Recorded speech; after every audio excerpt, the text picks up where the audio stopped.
just gonna go in. I came through the screen, or from the screen porch looking at the kitchen. This one is a 9-foot ceiling versus the other one that we looked at.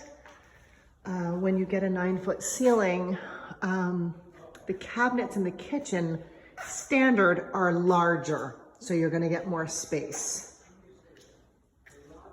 We're gonna go into the master. This is not done, obviously, because there's nothing on the flooring.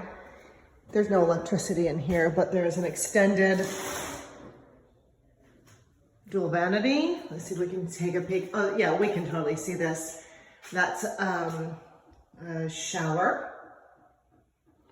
And then here's the water closet. Here I am, water closet.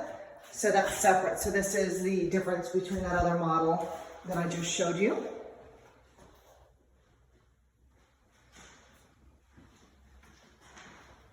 There you go. This is it. Huge difference. And maybe because also